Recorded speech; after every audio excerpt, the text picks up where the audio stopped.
الحمد لله نحمده ونستعينه ونستغفره ونؤمن به ونتوكل عليه ونعوذ بالله من شرور أنفسنا ومن سيئات أعمالنا من يهده الله فلا مضل له ومن يضلله فلا هادي له ونشهد أن لا إله إلا الله وحده لا شريك له ونشهد أن سيدنا ومولانا محمدا عبده ورسوله أما بعد فأعوذ بالله من الشيطان الرجيم بسم الله الرحمن الرحيم يا أيها الذين آمنوا لا يحل لكم أن ترثوا النساء كرها ولا تعضلوهن لتذهبوا ببعض ما آتيتموهن إلا أن يأتين بفاحشة مبينة وعاشروهن بالمعروف فإن كرهتموهن فعسى أن تكرهوا شيئا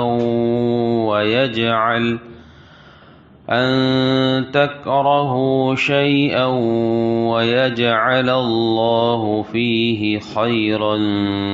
كثيرا۔ یہ سورہ نساء کی 19 نمبر کی آیت کریمہ ہے۔ اللہ رب العزت ارشاد فرماتے ہیں، اے ایمان والو، یہ بات تمہارے لیے حلال نہیں ہے کہ تم زبردستی عورتوں کے مالک بن بیٹھو اور ان کو اس غرض سے مقید مت کرو کہ تم نے جو کچھ ان کو دیا ہے اس کا کچھ حصہ لے اڑو، الا یہ کہ وہ کھلی بے حیائی کا ارتکاب کریں اور ان کے ساتھ بھلے انداز میں زندگی بسر کرو،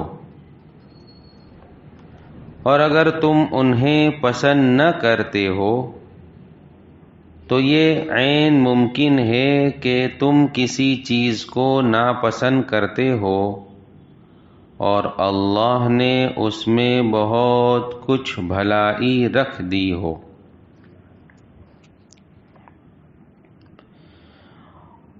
عورتوں کے متعلق کچھ احکامات بیان ہو رہے تھے، درمیان میں توبہ کی آیات اس سے پہلی والی مجلس میں آئی تھی، پھر اللہ رب العزت عورتوں کے متعلق کچھ ہدایات، کچھ رہنمائی بیان فرما رہے۔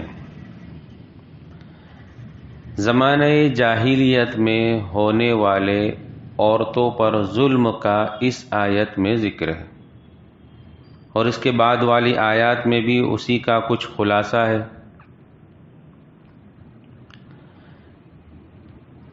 زمانہ جاہلیت میں عورتوں پر کچھ ظلم ہوتا تھا جو اب اس زمانے میں بھی ہو رہا ہے، اور کچھ ظلم اس زمانے میں جاہلیت میں ہوتا تھا وہ ابھی کچھ نہیں ہے۔ زمانہ جاہلیت میں عورتوں پر ایک ظلم یہ ہوتا تھا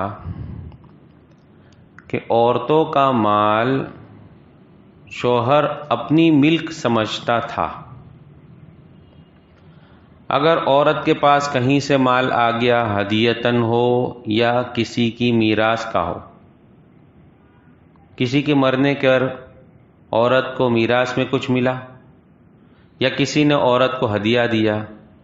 یا کہیں اور سے کسی اور شکل سے عورت کے پاس مال آتا تو وہ شوہر اس مال کو اپنا ہی سمجھتا تھا اور اس مال کو اس طرح استعمال کرتا تھا جیسے اپنے مال کو استعمال کرتا ہے۔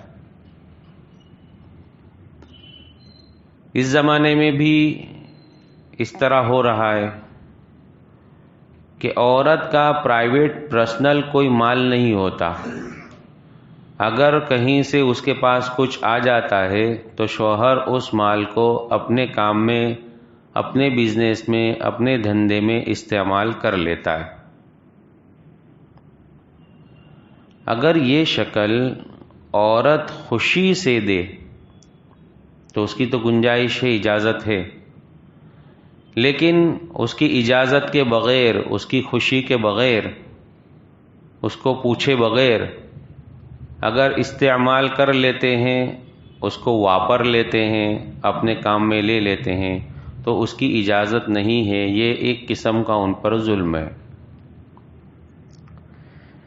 اسی طرح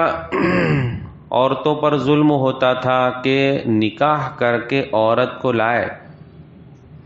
تو شوہر کے ذہن میں یہ بات ہوتی تھی کہ اب گویا میں اس کو اپنی ملک میں لایا ہوں، اس کا میں مالک بن گیا ہوں، تو اس کے ساتھ اس طرح کا برتاؤ کیا جاتا تھا۔ اور ان پر ظلم یہ ہوتا تھا کہ اگر شوہر کا انتقال ہو جاوے تو شوہر کے مال میں سے ان کو میراث تو نہیں ملتی تھی، بلکہ شوہر کے ورثاء، شوہر کی جو اولاد ہوتی تھی یا ان کے بھائی ہوتے تھے یا اس طرح کے لوگ اس عورت کو گویا میراث سمجھ کر تقسیم کرتے تھے کہ یہ میرے بھائی کا مال تھا، اس کے اندر ایک یہ عورت بھی ہے۔ حالانکہ ہونا یہ چاہیے تھا کہ اس کا شوہر اب مر گیا ہے تو اس کے مال میں سے اس عورت کو کچھ ملنا چاہیے، لیکن میراث تو نہیں ملتی تھی، بلکہ اس عورت کو میراث کے طور پر تقسیم کیا جاتا تھا۔ یہاں تک کہ ظلم کی انتہا تھی جو آگے کی آیات میں بھی بیان کی گئی کہ سوتیلی اولاد اس عورت سے اگر نکاح کرنا چاہتی تھی تو نکاح بھی کر لیتی، یعنی گویا اپنی ماں سے، سوتیلی ماں سے نکاح کی وہ اجازت سمجھتے تھے۔ تو اس طرح کے بہت سارے ظلم عورتوں پر ہوتے تھے، اللہ رب العزت نے اس میں اس سے روکا گیا اس آیت میں کہ تم عورتوں پر ظلم مت کرو، زبردستی ان کے مالک بن کر مت بیٹھو۔ کبھی ایسا ہوتا کہ اب وہ عورت پسند نہیں تو اب شوہر یہ چاہتا تھا کہ میں اس کو طلاق دے دوں، لیکن اگر طلاق دیں گے تو اس کو جو مال دیا ہوا ہے وہ سارا مال لے کر چلی جائے گی، تو اس کو مقید کر کے رکھتے تھے، قید بنا کر رکھتے تھے، اس کو جائز ضرورت پر بھی گھر سے باہر نکلنے کی اجازت نہیں دیتے تھے، یہاں تک کہ وہ مجبور ہو کر سامنے سے یہ بات اور یہ پیشکش رکھتی کہ مجھے طلاق دے دو، تم نے جو مجھے مال دیا ہوا ہے، جو میرے پاس مال ہے، وہ سب میں آپ کو دینے کے لیے تیار ہوں۔ تو اللہ رب العزت نے اس کا بھی رد فرمایا کہ اگر تم اپنی بیوی کے پاس سے جو اس کو مال دیا ہوا ہے اس کو واپس لینے کی نیت سے اس کو مقید کر کے مت رکھو، الا یہ کہ وہ کوئی بے حیائی کا کام کرے۔ اگر عورت نے کوئی بے حیائی کا کام کر لیا، کسی اور کے ساتھ اس نے غلط کام کر لیا، تو یہ ایک شکل ایسی ہے کہ جس کے اندر اس کی گنجائش ہے کہ شوہر نے جو چیزیں دی ہوئی ہے وہ اس سے واپس لے کر اس کو چھوڑ دے، چونکہ اس نے کھلی بے حیائی کا کام کیا ہوا ہے۔ دوسرے مرد کے ساتھ غلط کام کیا ہوا ہے، تو صرف ایک شکل یہ ہے کہ عورت نے اگر اس طرح کا کام کیا ہوا ہے تو شوہر کے لیے اجازت ہے، گنجائش ہے کہ شوہر اس کو دیا ہوا مال واپس لے کر اس کو چھوڑ دے۔ اس کے علاوہ اگر اس کی کوئی ایسی غلطی نہیں ہے بلکہ ہماری طبیعت نہیں چاہ رہی ہے یا کوئی اور وجہ سے اس کو چھوڑنا چاہتے ہیں تو اس کو دیا ہوا مال اس سے واپس نہیں لینا چاہیے، بلکہ اس کو دیا ہوا مال اس کو وہ دے دے، اس کا مہر اگر باقی ہے تو وہ ادا کرے۔ اس کے مہر کو معاف کرانا یہ بھی گویا اس کے مال کو غصب کرنا اس کے حکم میں داخل ہے۔ تو اگر بے حیائی نہیں کی ہے بلکہ کوئی اور وجہ سے تمہیں پسند نہیں ہے اور تم اس کو چھوڑنا چاہتے ہو تو مال دیا ہوا واپس نہیں لینا چاہیے۔ وَعَاشِرُوهُنَّ بِالْمَعْرُوفِ، اللہ رب العزت درمیان میں ایک نصیحت کے طور پر فرما رہے ہیں کہ تم اپنی بیویوں کے ساتھ بھلے انداز میں زندگی بسر کرو۔ وہ صنف نازک ہے، اس کے ساتھ محبت سے پیش آؤ، جو شریعت نے اس کے حقوق بیان کیے ہیں اس کے اندر کمی نہ ہو، اس کا خیال رکھو، تو اس کے ساتھ بھلے انداز میں تم پیش آؤ۔ اللہ کے رسول صلی اللہ علیہ وسلم ارشاد فرماتے ہیں کہ میں اپنے گھر والوں کے ساتھ بہترین طریقے سے رہتا ہوں، سب سے بہتر میں ہوں اپنے گھر والوں کے ساتھ۔ وَأَنَا خَيْرٌ مِّنْ أَهْلِي، اور میں اپنے گھر والوں کے لیے بہتر ہوں۔ یعنی وہ اللہ کے رسول صلی اللہ علیہ وسلم اپنے گھر والوں کے ساتھ اس اخلاق سے پیش آتے تھے، اس طرح زندگی بسر کرتے تھے، گویا اللہ کے رسول صلی اللہ علیہ وسلم اپنی زندگی کو نمونے کے طور پر امت کے سامنے رکھ رہے ہیں کہ تم میری زندگی دیکھو کہ میں اپنے گھر والوں کے ساتھ کس طرح معاملہ کر رہا ہوں، ان کے ساتھ کس طرح زندگی بسر کر رہا ہوں، تم بھی اپنے گھر والوں کے ساتھ اسی طرح زندگی بسر کرو۔ پھر اللہ فرماتے ہیں کہ ایک چیز تمہیں اس کی پسند نہیں ہے جس کی وجہ سے تم اس سے کراہیت محسوس کر رہے ہو، تو اللہ فرماتے ہیں کہ ہو سکتا ہے کہ وہ چیز جو تمہیں پسند نہیں ہے اس کے اندر اللہ نے کوئی بھلائی رکھی ہو، کوئی اچھائی رکھی ہو۔ بہت ساری چیزیں ایسی ہوتی ہے کہ آدمی ایک چیز کو پسند نہیں کرتا ہے لیکن بعد میں چل کے اس کو احساس ہوتا ہے کہ جس چیز کو میں پسند نہیں کر رہا تھا اس چیز میں اللہ نے میرے لیے بڑی بھلائی اور اچھائی رکھی تھی۔ تو آدمی جو ہے ہر وہ چیز جس کو پسند نہیں کرتا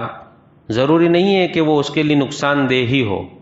بلکہ وہ چیزیں بعض مرتبہ بہت فائدے کی ہوتی ہے۔ تو اللہ فرماتے ہیں کہ تم اس کو پسند نہیں کرتے ہو، عین ممکن ہے کہ تم کسی چیز کو ناپسند کرتے ہو اور اللہ رب العزت نے اس میں بہت کچھ بھلائیاں رکھی ہو۔ وہ عورت تمہارے لیے دنیاوی منفعت کا بھی ذریعہ بن سکتی ہے، اخروی منفعت کا بھی ذریعہ بن سکتی ہے۔ اس عورت کے ذریعے سے تمہیں دنیاوی فائدہ بھی ہو سکتا ہے، اخروی فائدہ بھی ہو سکتا ہے۔ دنیاوی فائدہ تو یہ ہے کہ تم کراہیت محسوس کر رہے تھے اور اس بیوی کے پاس جو مال تھا وہ مال تمہیں اس نے خوشی سے ہدیے میں دے دیا، تمہارے پاس مال آ گیا۔ تم اس سے کراہیت محسوس کر رہے تھے، اس عورت نے تمہیں صاحب اولاد بنایا، تم اولاد والے بنے اس عورت کے ذریعے سے۔ اگر وہ اولاد بچپن ہی کے اندر انتقال کر گئی تو آخرت میں تمہارے لیے نجات کا ذریعہ بنے گی۔ اگر وہ اولاد بڑی ہوئی اور نیک صالح ہوئی اور تمہارے لیے وہ دعا کر رہی ہے، ایصال ثواب کر رہی ہے، تو اس کے ذریعے سے ہی تو تمہیں یہ سارے منفعت اخروی حاصل ہو رہے ہیں۔ تو تم ایک چیز کو اس کی ناپسند کر رہے ہو، حالانکہ ہو سکتا ہے کہ اس کے اندر بہت ساری بھلائیاں بھی ہو جو تمہیں نظر نہ آ رہی ہو۔ تو اللہ رب العزت نے عورتوں کے متعلق کچھ باتیں اس میں ارشاد فرمائی. حالانکہ شریعت جو ہے عورتوں کے معاملے میں بڑی نازک ہے. عورتوں کے اوپر آدمی اپنا حق جتلاتا ہے بہت سی مرتبہ کہ تو یوں نہیں کرتی، میرا حق یہ ہے، میرا حق یہ ہے. حالانکہ شریعت نے اس پر بہت ساری چیزیں ایسی ہے جو واجب نہیں کی ہے، تب بھی عورت وہ چیز کرتی ہے، ادا کرتی ہے، وہ تمہارے اوپر احسان کرتی ہے. مثال کے طور پر شریعت نے عورت پر کھانا پکانا واجب نہیں کیا کہ وہ تمہارے لیے کھانا پکاوے. اگر وہ تمہارے لیے کھانا بنا رہی ہے، تم کو کھانا کھلا رہی ہے، تو وہ تم پر ایک قسم کا احسان کر رہی ہے. عورت کے ذمے شوہر کے ماں باپ کی خدمت واجب نہیں کی. شوہر کی تو خدمت کرے گی، لیکن شوہر کے ماں باپ ہے تو شوہر کے ماں باپ کی اگر وہ خدمت نہیں کرتی ہے تو شرعی اعتبار سے وہ گنہگار نہیں ہے. اس کو خدمت کرنی چاہیے، اخلاق سے پیش آنا چاہیے. تو یہ اگر وہ کرتی ہے تو گویا وہ احسان کر رہی ہے، استحساناً وہ یہ عمل کر رہی ہے. اسی طرح اگر بچہ پیدا ہوتا ہے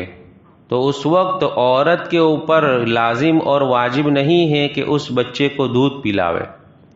اگر بیوی کہے کہ میں کمزور ہوں، میرے اندر کمزوری ہے، میں تمہارے اس بچے کو جو میرے ہی پیٹ سے پیدا ہوا ہے میں دودھ نہیں پلاؤں گی، تو شوہر کے ذمے ہے کہ اس بچے کو دودھ پلانے کا انتظام کرے، کسی داعی کا یا داعیہ کا انتظام کرے اور وہ اس کو جو ہے دودھ پلاوے. تو یہ ساری چیزیں عورت پر لازم نہیں ہوتی ہے، تب بھی جا کر عورت یہ سارے کام کرتی ہے. اسی طرح شوہر کے اوپر بھی ہے کچھ چیزیں جو لازم نہیں ہوتی ہے، لیکن شوہر ان پر استحسان کے طور پر وہ کام کرتا ہے، وہ عمل کرتا ہے، اس کی خدمت کرتا ہے. جیسے مثال کے طور پر اگر بیوی بیمار ہو جاوے تو شوہر کے ذمے نہیں ہے کہ اس کو دوا دلاوے، لیکن شوہر اس کو دوا دلاتا ہے، اس پر احسان کرتا ہے. تو ایسے بہت سارے چیز ایسے کام ہوتے ہیں جو بیوی پر لازم نہیں ہوتے ہیں، بیوی کرتی ہے، شوہر پر لازم نہیں ہوتے، شوہر کرتے ہیں. اس کو استحسان کہا جاتا ہے، اس کو اخلاق کہا جاتا ہے، اور اس کو جو ہے اخلاق نبوی کہا جاتا ہے کہ اگرچہ واجب تو نہیں ہے لیکن اس کو پھر بھی وہ اخلاقاً کرتے ہیں. تو اللہ رب العزت نے اس آیت میں ہدایت عطا فرمائی. اس کے بعد اللہ رب العزت ایک اور بات کی طرف اشارہ فرما رہے ہیں، وَإِنْ أَرَدْتُمُ اسْتِبْدَالَ زَوْجٍ مَكَانَ زَوْجٍ وَآتَيْتُمْ إِحْدَاهُنَّ قِنطَارًا فَلَا تَأْخُذُوا مِنْهُ شَيْئًا أَتَأْخُذُونَهُ بُهْتَانًا وَإِثْمًا مُبِينًا.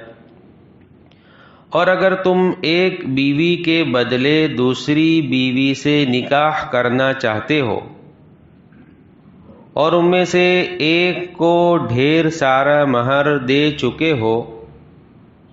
تو اس میں سے کچھ واپس نہ لو. کیا تم بہتان لگا کر اور کھلا گناہ کر کے مہر واپس لوگے؟ اگر کسی وجہ سے بیوی پسند نہیں ہے اور بیوی کو چھوڑنا چاہتا ہے اور دوسری شادی کرنا چاہتا ہے تو اس آیت میں ہدایت یہ دی کہ پہلی بیوی کو جو کچھ دیا ہے وہ اس سے واپس مت لو. کیوں؟ کیونکہ واپس لینا وہ اس بات کی علامت اور دلیل ہے کہ تمہاری بیوی نے کوئی بے حیائی کا کام کیا ہے. اگر بے حیائی کا کام کیا ہو تب ہی اجازت اور گنجائش ہے کہ دیا ہوا مال تم واپس لو. لیکن اگر اس نے اس طرح نہیں کیا ہوا ہے اور تم اس کے پاس سے مال واپس لے رہے ہو تو اگرچہ اپنی زبان سے یہ نہیں کہتے کہ میری بیوی نے بے حیائی کا کام کیا ہے، بلکہ اپنے عمل سے، اپنے کام سے اس بات کی طرف خود اشارہ کر رہے ہو کہ میں اپنی بیوی سے مال لے رہا ہوں، گویا اس بات کی تہمت اور بہتان لگا رہے ہو کہ تمہاری بیوی نے غلط کام کیا ہے، تو تم اس طرح کر کے اپنے آپ کو گناہ میں مبتلا مت کرو، بلکہ تم نے جو دیا ہے وہ اس سے واپس مت لو، اس کو چھوڑ دو، اور تمہیں اگر ضرورت ہے تو تم دوسری شادی کر سکتے ہو۔ تو اللہ اس میں اسی بات کو فرما رہے ہیں کہ دی ہوئی چیز کو واپس مت لو، اگر واپس لوگے تو تم گویا اپنی بیوی پر تہمت اور بہتان لگانے والے شمار کیے جاؤ گے، اور تہمت اور بہتان غلط لگانا یہ بہت بڑا گناہ ہے، گناہ کی چیز ہے۔ وَكَيْفَ تَأْخُذُونَهُ وَقَدْ أَفْضَىٰ بَعْضُكُمْ إِلَىٰ بَعْضٍ وَأَخَذْنَ مِنكُم مِّيثَاقًا غَلِيظًا، اور آخر تم کیسے وہ مہر واپس لے سکتے ہو جبکہ تم ایک دوسرے کے اتنے قریب ہو چکے تھے، اور انہوں نے تم سے بڑا بھاری عہد لیا تھا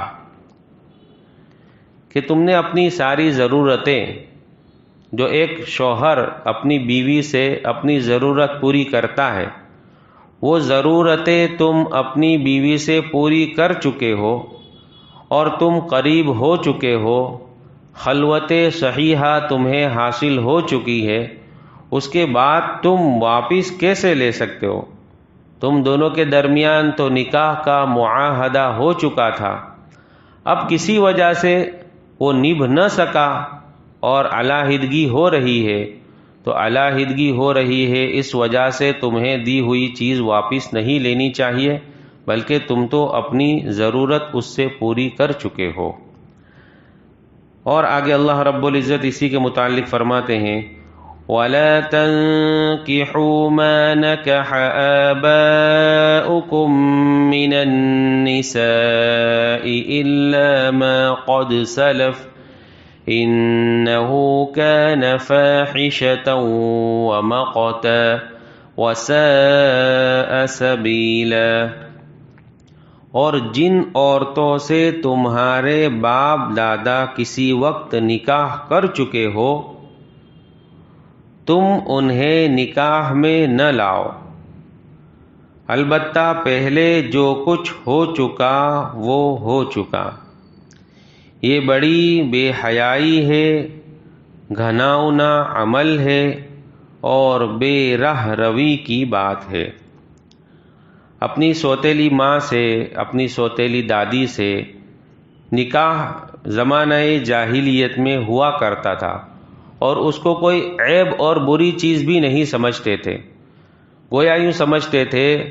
کہ اب اس کے باپ کا انتقال ہو گیا ہے اور اس کی سوتیلی ماں بیچاری اکیلی ہے، تو اب چاہیے کہ وہ لڑکا جو دوسری ماں سے پیدا ہوا تھا، دوسری عورت سے پیدا ہوا تھا، وہ اپنی سوتیلی ماں سے نکاح کر لیوے،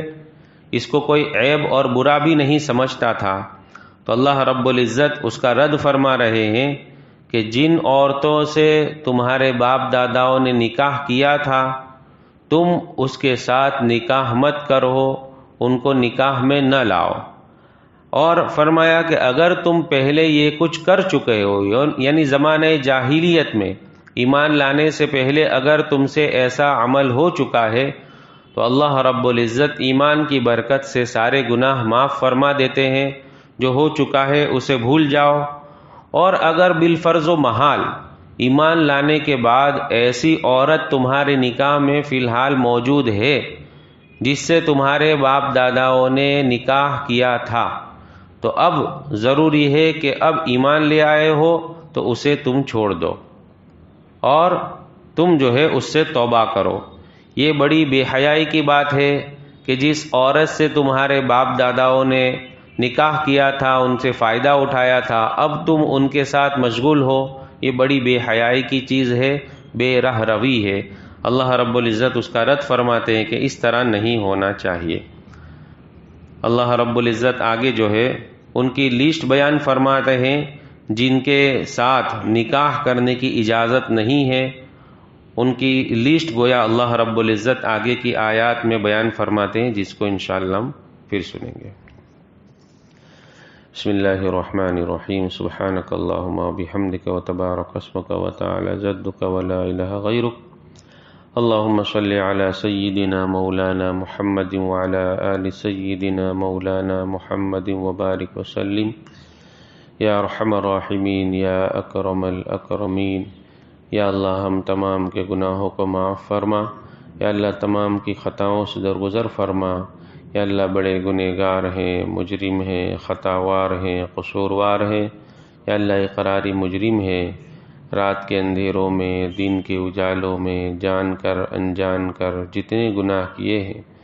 یا اللہ اپنے فضل سے، اپنے کرم سے تمام گناہوں کو معاف فرما، یا اللہ اپنی اطاعت والی زندگی نصیب فرما، نافرمانی والی زندگی سے حفاظت فرما، یا اللہ تو ہی ہمارا خالق ہے، یا اللہ تو ہی مالک ہے، یا اللہ تو ہی رازق ہے، یا اللہ تو ہی توبہ قبول کرنے والا ہے، یا اللہ تو ہی ہمارا مسجود ہے، یا اللہ تو ہی ہمارا محبوب ہے، یا اللہ تو ہی ہمارا مطلوب ہے، یا اللہ تو ہی ہمارا معبود ہے، یا اللہ اپنے فضل کا معاملہ فرما، یا اللہ ہمارے اپنے پر فضل کا معاملہ فرما، کمزور امت پر رحم فرما، یا اللہ کمزور امت پر رحم فرما، یا اللہ اپنے فضل سے یا اللہ ہمیں معاف فرما، پوری امت کو معاف فرما، یا اللہ پوری امت کو معاف فرما، پوری امت کی حفاظت فرما، اپنے فضل سے حفاظت فرما، یا اللہ اپنے فضل سے حفاظت فرما، یا اللہ تو وہ ذات ہے جو مانگنے سے خوش ہوتی ہے اور نہ مانگنے سے ناراض ہوتی ہے، یا اللہ ہم نے تجھ سے مانگنا چھوڑ دیا، یا اللہ تو ہم سے ناراض ہو گیا، یا اللہ ہم تجھی سے مانگتے ہیں، یا اللہ تو اپنے فضل سے ہمیں عطا فرما، یا اللہ کسی کا محتاج اور دست نگر نہ بنا، یا اللہ ابنائے دنیا میں سے نہ بنا، ابنائے آخرت میں سے بنا دے، یا اللہ اپنی اطاعت والی زندگی نصیب فرما، یا اللہ ہمارے بیماروں کو شفا عطا فرما، مقروضوں کی قرضوں کی ادائیگی کی شکلیں صورتیں پیدا فرما، حاجت مندوں کی حاجتیں پوری فرما، یا اللہ جو جس لائن سے پریشان ہے ہر ایک کی پریشانی کو اپنے فضل سے، اپنے کرم سے دور فرما، آقا صلی اللہ علیہ وسلم کے صدقے اور طفیل میں ہماری دعاؤں کو قبول فرما، یا رب صلی وسلم دائما ابدا علی حبیبک خیر الخلق کلہم، سبحان ربک رب العزة عما یصفون، سلام علی المرسلین والحمد للہ رب العالمین۔